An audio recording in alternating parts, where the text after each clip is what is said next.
안녕하세요. 돈세요입니다. 2달 동안 큰 폭락이 있었죠. 한국 주식이 거의 망할 분위기로 갔습니다. 종합적인 이유가 있겠지만 가장 큰 이유는 삼전 리스 단일 종목 레버리지 사태입니다. 전 사태라고 생각합니다. 최악의 정책이 나온 거죠. 코스닥은 특히나 붕괴를 했습니다. 지금도 차트를 보면 종목은 좋은데 끝없는 추락을 했고 아직도 바닥에 있습니다. 코스닥은 거의 붕괴 상태예요. 망했죠. 좀 늦은 감이 있지만 많이 늦었죠. 2개월이 지나서 대책을 내놨습니다. 대책 첫날 폭등을 했는데 워낙에 하락해서 사실 의미하는 게 없어요. 우리 개인들은 나름대로 살아남으려면 전략과 생존 전략을 짜야 된다고 생각합니다. 저도 코스닥 비중이 은근히 있습니다. 저도 이번에 코스닥에 은근히 투자를 많이 했더라고요. 하나시스템을 10배를 먹고 매도하고 코스닥에 투자를 은근히 많이 했습니다. 피해가 작지 않습니다. 저만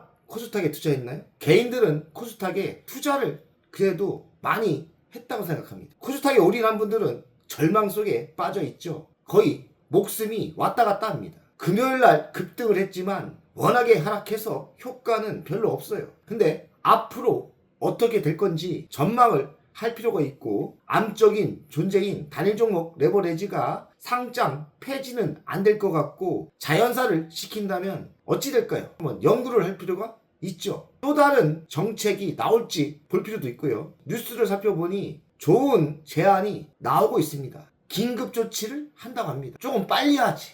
이미 개인들은 50% 털렸습니다. 아쉽고 안타깝습니다. 털린 분들은 재산이 날아갔기 때문에 거의 망한 거예요. 조금만 좀 빨리 했으면 개인들, 국민들이 많이 살았을 거라고 생각합니다. 다 과거죠. 현재가 중요하고 살아남은 분들은 제 방송을 보면서 생존 전략을 짰으면 좋겠습니다. 단일 종목 레버리지는 삼성전자, SK하이닉스 두 종목을 2배 배율로 레버리지를 사용한 거죠. 상승할 땐 좋은데 하락할 땐 2배로 하락합니다. 이렇게 변동폭이 클 때는 다 털립니다. 많이 털렸을 거라고 생각합니다. 검은 세력들이 개인들이 쏠림을 이용해서 처절하게 해먹은 것 같아요. 안타깝고 증거를 못 대겠지만 외국인이나 기관이 개인들을 가지고 놀았다는 생각이 듭니다. 저도 투자를 직접 해봤어요. 저는 공부하고 들어갔는데 장기 투자하면 안 된다 해서 안타를 2번 치고 3번째 들어갔을 때 옹팡 당했습니다.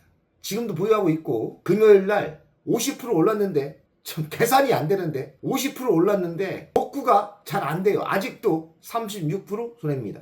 55%나 50%나 올랐는데도 아직도 마이너스가 36%입니다. 아무래도 원금 손실이 있다 보니 올라봐야 속도가 느린 것 같고 또 음해 효과가 있다고 합니다. 음해 효과는 일일 재조정의 위험의 함정이죠. 매일매일 정산을 하다 보니 하락했을 땐 원금이 소멸되는 효과가 있죠. 간단히 설명하자면 삼성전자가 10만원 시작해서 2달 뒤에 10만원 끝났으면 손해가 아니고 본전 아닙니까? 단일 종목 레버리지는 2달 동안 왔다 갔다 하면서 본전에 와도 마이너스라는 겁니다. 그게 음의 효과니까 장기 전략을 했을 때는 깨질 수밖에 없는 거죠. 이런 거를 왜 국가가 나서서 왜 이런 상품을 만들었는지 이해가 안 되고 실수를 할 수도 있습니다. 몰라서 그럴 수도 있고 쏠림 현상이 더 심해질지 몰랐던 실패의 정책일 수도 있어요.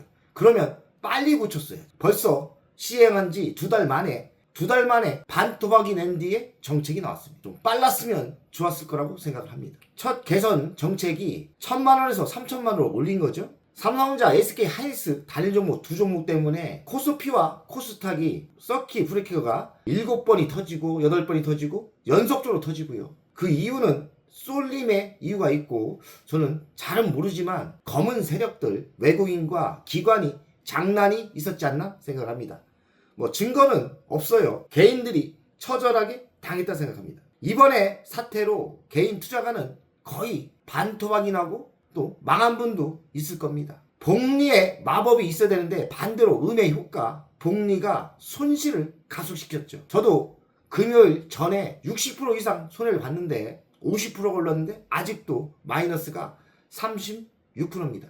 시장의 신뢰도는 매우 급격히 나빠졌어요. 저는 이것을 걱정합니다. 개인들이 주식시장에 꿈을 가지고 들어왔는데 이번에 손해와 손실로 떠날까봐 걱정이고 이미 미국 투자로 많이 떠났다고 합니다. 그러면 시장은 또 인기가 없어지죠? 그런 걱정이 있어요. 정치권이 단일 종목 레버리지를 만들었고 해결하려면 정치가 해결해야 됩니다. 김용범 정책실장의 경질 논쟁이 일어나고 있는데 아니 양심이 있으면 사퇴를 본인이 직접 하는 게 맞지 않습니까? 본인이 사고 쳤지 않습니까? 뭐 아니면 그럼 또 내가 아니다 누가 시켰다 하면 되는 거 아니에요? 김용범 정책실장이 책임이 있다면 옷 벗는 게 당연하고 당연히 최고 결정자 대통령도 아무래도 인기가 떨어지겠죠. 국정조사도 추진하고 있다니까 어쨌든 우리는 관심 없고 빨리 정상화를 만들었으면 좋겠습니다. 우리가 바라는 건 빨리빨리 해서 코스닥도 살리고 악재가 없어지면 좋겠습니다. 빨리빨리 하면 되죠. 자본시장법 개정이 필요하다고 합니다. 법제화도 필요하다고 하고요. 개정안의 핵심 내용은 지금 2배를 배율을 좀 낮춘다. 이거는 얘기가 나왔는데 어쨌든 1.5배로 낮추든지 1.4배로 낮추든지 효과가 분명히 있을 듯 합니다. 왜냐면 저도 해보니까 2배는 좀 매력적인데 1.4배나 1.5배라면 굳이 레버리지를 할 필요가 없죠. 왜냐면 배당도 안 나오고 가봐야 1.4배니까 재미없어요. 음의 효과가 있기 때문에 장기적으로 봤을 땐 손해 아닙니까? 1.4배나 1.5배로 배율을 조정한다면 강력한 효과가 분명히 있을 듯 합니다. 우리가 바라는 건 좋다 이겁니다. 그러니 빨리빨리 좀 당장 해라. 배율 조정의 효과는 분명히 있을 듯 하고 홍콩에서도 이런 제도가 있다고 합니다. 투자자를 보호시키려면 폐지가 좋은데 폐지가 어렵다면 고사시켜야 돼요. 자연사를 시키는 게 가장 좋죠.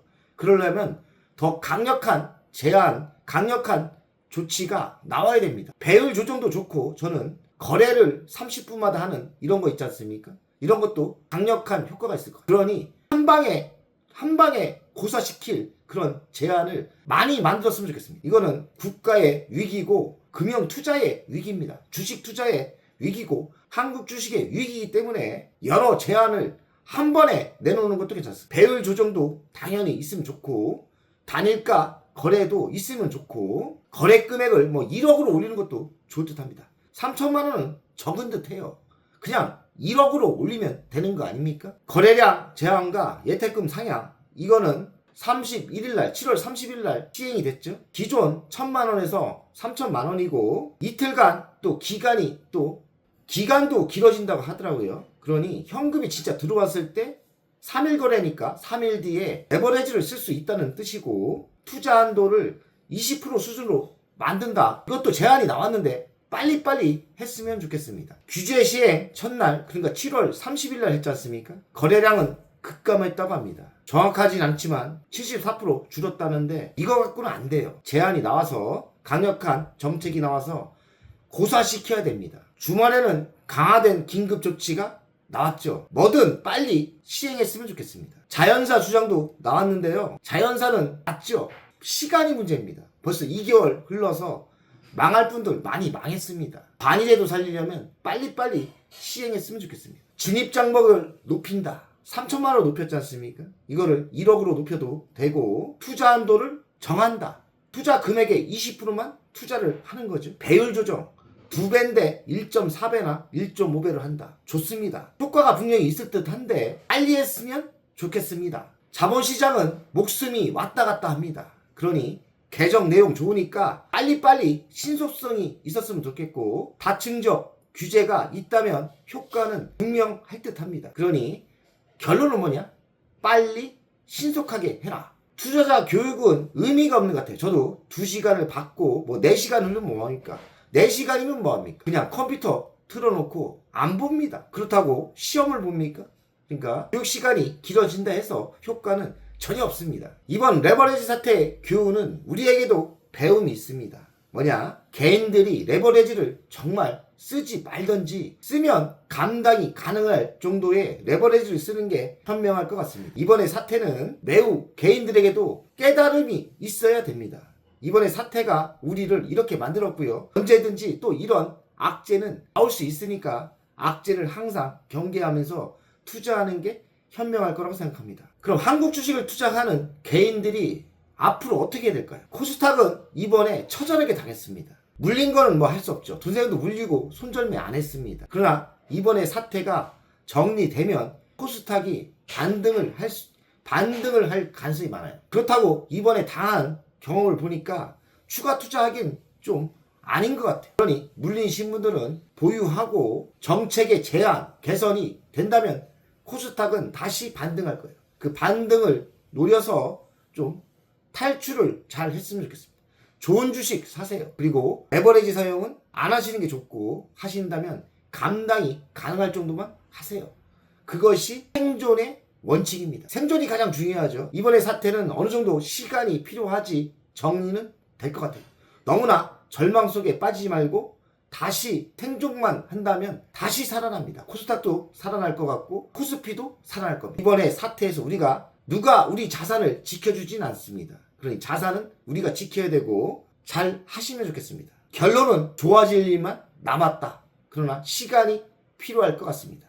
힘내시고요. 생존을 하셔야 부자가 됩니다. 화이팅! 오늘 내용이 도움이 되셨다면 여기까지는 누구나 볼 수 있는 정보입니다. 핵심 종목과 매도 타이밍 멤버십에서 빠르게 그대로 공개합니다. 월 24,000원 멤버십은 평일마다 전용 영상으로 전략주와 신규 종목을 업데이트합니다. VIP는 월 12만원으로 월 2회 주식 종목 상담, 자산관리 방문 상담은 예약제로 월 1회 최대 2시간입니다. 연 1회에서 2회 VIP 오프라인 모임을 예정하고 있습니다. 시간을 아끼시고 방향을 잡고 싶은 분은 멤버십 VIP 회원에 바로 가입하세요.